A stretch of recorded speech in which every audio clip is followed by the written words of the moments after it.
Let me tell you how one HOA Karen tried to control everything in our neighborhood and how her own rules came back to destroy her.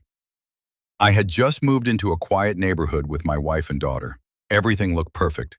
Neat lawns, friendly neighbors, and peace. Until we met her. Transition to suspense Karen, the self-proclaimed president of the HOA, even though the neighborhood barely had an actual functioning association. She came to my house on day 2. No greeting, no welcome basket, just a finger pointed at my garage door. "That color doesn't match HOA guidelines," she barked. I asked, "What guidelines?" She pulled out a printed paper, completely unofficial, with a list of rules she had made. No colored lights, no cars in the driveway, no decorations after holidays. And she wasn't just bluffing.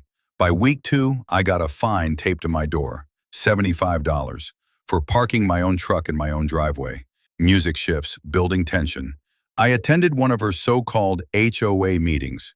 Turns out it was just her, 2 scared old neighbors, and some cookies. She bullied them into silence. I knew I had to act, so I started reading. Turns out the HOA hadn't filed paperwork for over 6 years.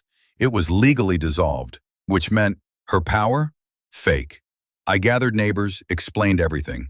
We filed a complaint with the county, then we held a real vote. Karen was kicked out.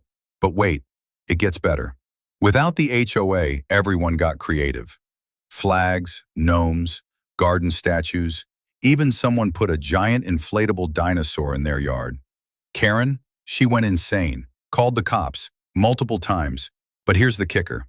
The officer who showed up laughed when she screamed, "They're violating HOA laws." He calmly said, "Ma'am, there is no HOA here anymore. You're just a neighbor, and right now you're disturbing the peace." She was issued a citation for harassment. Final lines with poetic justice tone. Now she barely peeks out of her windows. Her printed rules shredded. Her power gone. Moral of the story? If you try to control people with fake power, don't be surprised when real people stand up.